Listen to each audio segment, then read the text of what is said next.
తెలంగాణ ప్రజలకు నమస్కారం.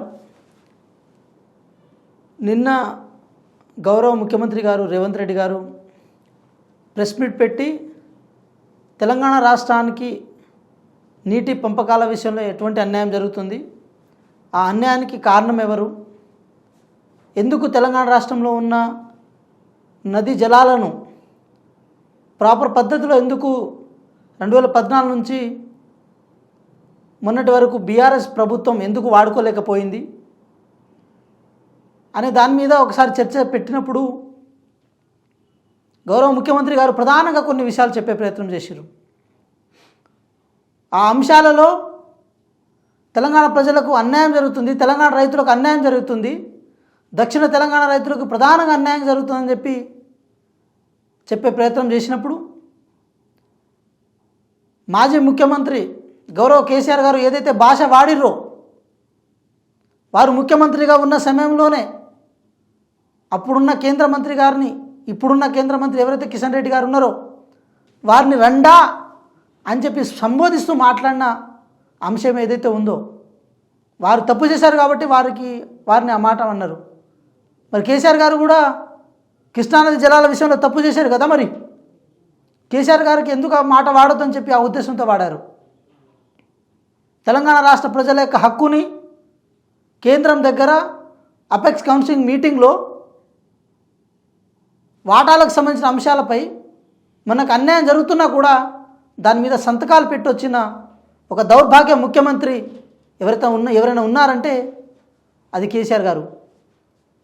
కేసీఆర్ గారికి ఒక మాట స్పష్టంగా చెప్పదలుచుకున్నాం ఏంటంటే, కాంగ్రెస్ పార్టీ ఏవైతే కట్టించిన కృష్ణానది మీద కానీ లేకపోతే గోదావరి నది మీద కానీ ఉన్న ప్రాజెక్టులు ఉన్నాయో, ఆ ప్రాజెక్టులే ఈరోజు తెలంగాణ రాష్ట్రానికి, తెలంగాణ రాష్ట్ర ప్రజలకు కానీ రైతులకు కానీ జీవనాధారాలు. సాగునీటికి తాగునీటికి కష్టాలు తీరుస్తున్న ప్రాజెక్టులు ఏమైనా ఉన్నాయంటే అవి కాంగ్రెస్ పార్టీ కట్టించిన ప్రాజెక్టులే.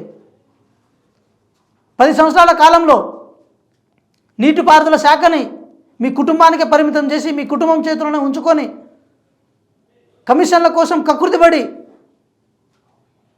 కొన్ని పెద్ద పెద్ద కంపెనీలతో టైఅప్ చేసుకొని ఈరోజు ప్రాజెక్టుల పేరుతో తెలంగాణ ప్రజానీకాన్ని మోసం చేసే ప్రయత్నం చేసిరు.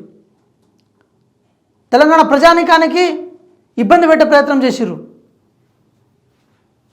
పాలమూరు రంగారెడ్డి ప్రాజెక్టును కడితే దాంట్లో కమిషన్ రాదని తెలిసి రీప్లేస్మెంట్గా నార్త్ తెలంగాణలో కాళేశ్వరం ప్రాజెక్ట్ పేరుతో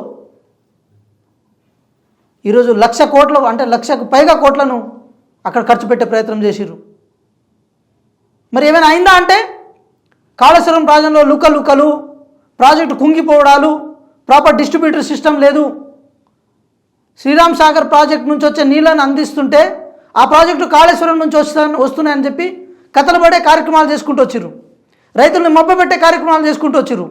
కానీ పాలమూరు రంగారెడ్డి లాంటి ఒక అమూల్యమైన ప్రాజెక్టు ద్వారా పాలమూరు రైతులకి, రంగారెడ్డి రైతులకి నీళ్లు అందించే ప్రయత్నం చేయొచ్చు అని చెప్పి అప్పుడున్న 2014 కంటే ముందున్న కాంగ్రెస్ పార్టీ గవర్నమెంట్ ఒక క్లియర్ కట్ అజెండాను రూపొందిస్తే దాంట్లో కమిషన్ రాదని తెలుసుకొని ఆ ప్రాజెక్ట్ ద్వారా కనీసం ఒక చెంబడు నీళ్లు దక్షిణ తెలంగాణకి ఇచ్చే ప్రయత్నం చేయలే. కృష్ణానదిలో ఉన్న జలాలని వాడుకోవడానికి వాళ్ళకు మనసొప్పలే. అదే కృష్ణానది జలాలని ఎక్కడ పడితే అక్కడ పొక్కలు పెట్టి ఆంధ్ర రాష్ట్రంలో ఉన్న నాయకులు తీసుకోబోతుంటే చోద్యం చూసుకుంటూ కూర్చున్నారు. అప్పుడు నోరు రాలే, వాళ్ళతో సహవాసం చేసుకుంటూ కూర్చున్నారు.